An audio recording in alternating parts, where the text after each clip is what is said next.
So what's good, y'all? We back with another video, and we are back talking about the Utah Jazz because I owe you guys this video. I said I was gonna come out with it like Friday, Saturday, but here we are Sunday, and yeah, I'm a little late, but nonetheless, it's still a good time to talk about them because right now they are the biggest underdog story in the NBA.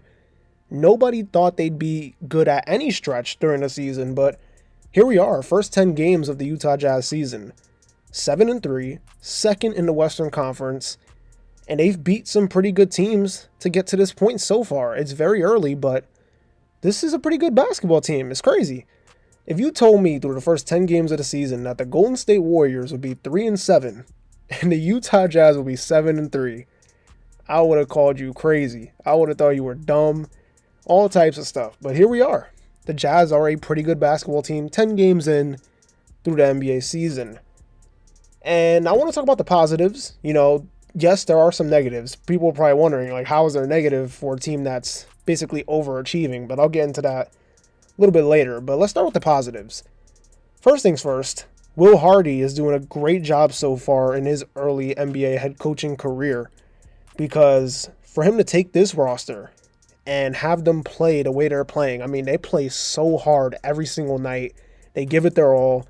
They know they aren't the most talented, so they go out there and they beat you in a way that, a talented team like the Warriors doesn't really have to all the time. Talented teams like the Warriors and, the elite of the elite, they can go on a certain night and they could play a horrible team and they can literally go 75% and still win. But the Utah Jazz, they go 100% every night and they're winning games because of that reason. And right now, when you look at the stats, they're 5th in team points per game, 12th in opponent points per game. And they're just an all-around well-balanced team. I mean, this team shares the ball a lot, which makes sense because this team really doesn't have like a true number one option. So it makes sense when you look at the stat sheet that this team has 6 players in double figures. 6 players. That's crazy. And they almost got 7 because Jared Vanderbilt is averaging 9 points per game. And that's a lot of guys. That's a lot of guys to be averaging that many points on a roster. Biggest story for me on this team so far is the play of Lauri Markkanen. Lauri Markkanen, 25 years old, former lottery pick, didn't really work out in Chicago, had a good rookie year, kind of struggled his second year, and then eventually, as his Chicago career went on, faded away, got traded to Cleveland, if I'm not mistaken. Last season had a solid year, and now here he is. He's a part of the Donovan Mitchell trade. He goes to Utah. And the man is playing at an all-star level. It's crazy. I mean, this team got a lot of feel-good stories going on with it right now. And I remember I was watching the Jazz and the Pelicans play. I think it was probably a week and a half ago, something like that. And I was watching the Pelicans broadcast, and they were talking about the Jazz, and they were mentioning how this team is so good so early in the season so far because it's like, when you look at the roster, it's a bunch of guys that basically their former teams didn't want them, or they traded them for like a star player, and now they're all in a collective one group, and they're playing for each other, and it's working. At least so far it is. So right now, when you look at the Jazz, they can literally go head-to-head with any team, and they have a shot to win. I mean, it's crazy. Are they a title contender? Hell no. Are they a playoff team with this current roster? Maybe? I don't know. But here's where I get into the negatives. Now, the negative about them winning is, and I know some people are probably going to already know what I'm about to say, is this is not supposed to be a year that you're winning. I'm not going to lie to you. If you're the Utah Jazz, winning this season and going to the playoffs is kind of stupid in my opinion because it takes you out of the race for literally a once-in-a-generation kind of player. And you got a couple of these guys on the roster that they fit better on actual contending teams. Like Mike Conley, Jordan Clarkson, they still need to get traded. And to be honest, even Lauri Markkanen would fit great on a contender. And I look at these guys, with the way they're playing right now, the value that they're showing, you can get assets for these guys. I'm not saying no big assets, but you can get quality assets for some of these players on this roster. Now, certain guys on this team you would look to keep, and certain guys you decide to trade, but this is what this season is supposed to be about for the Jazz. It's supposed to be evaluating the roster, seeing who's worth keeping for the long term, seeing who's worth basically, getting rid of, or maybe holding on to. You got to consider everything. And I just feel like if this Jazz team, if they kept it the way it was, and let's just say they went on a great run and made it to the playoffs as like the 6th or 5th seed, or they made it to the play-in, it kind of becomes a waste of a season in the long term. In the short term, it's fun. It's fun, you know? Because if there's anybody that knows about short-term success with their favorite team, it's me. The Knicks in 2020-2021, with the Julius Randle season, had one of the worst rosters in the league.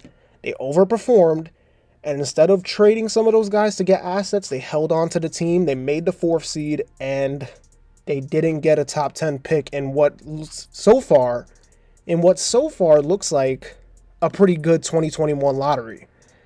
So now when you look at it in the long term, and I look back at that season, it's kind of like, all right, it was kind of a waste. It was fun, but it kind of was a waste. And I feel like with the Jazz, if they make the playoffs with this team, when you look 2-3 years from now, it's going to be like, it took us out of the race for potentially Victor Wembanyama because we went out there and we won however many games, 40 games or 41, 42 games, whatever how many games they'll win. I don't know. I just feel like it's kind of stupid. But mind you, it's still super early. It's 10 games in a season. I know Jazz fans are probably a little happy to see this hard-working group go out there and perform every night and give it their all and win games. But I just think for the long term, it's not the smartest idea. I know, for the players, they're going to want to go out there and win every single night. They're not thinking about tanking. But if you're in that front office, you got a little watch on you. You're like, hold up. We got a time limit here. We got to start making some moves or something because we're winning too much. We're winning too fast. And the next thing you know, the Utah Jazz are going to be out of their Victor Wembanyama sweepstakes and they're going to be in the play-in with a roster that is not going to be sustainable for a deep playoff run. And a team that basically next season, if they were, let's just say next season, they go in with the same roster after having success this season and they go out there and they suck. I don't know. I just don't know. But as for right now, it's a great feel-good story. Big underdog team right now.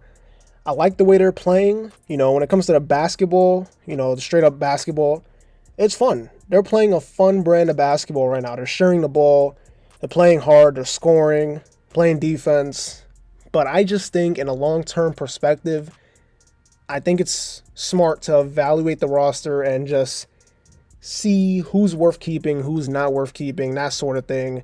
Get some assets, get ready for the draft, build this thing from the ground up with the amount of picks they have that they got from the big trades that they made in the offseason, and just kick that rebuild into the next gear. Because right now, this team is basically just, a fun little team for the now, but not a team that you're going to look at and be like, oh yeah, the Jazz are going to be competing with a good young Western Conference team. They're not. Just the reality of the situation. It's no hate, but, they got some nice young players on the team. They do. But some of these guys need to go. And some of these guys are big contributors to the roster. Like I mentioned, Jordan Clarkson, Mike Conley, 30 years old and 35 years old. Kelly Olynyk is 31 years old. Lauri Markkanen is 25, but, Lauri Markkanen is playing at such a high level that that's a guy you can consider moving as well. So that's all I'm saying. Jazz, fun little team, but I think they need to start thinking about their long term real soon because the winning is great now, but it can hurt them in the long term. Anyways, that's going to do it. Don't forget to like, comment, and subscribe. Follow me on Instagram and Twitter. Link will be down in the description below. This has been a checkup where we talk hoops and hoops only, and I'll see y'all in the next video. Peace.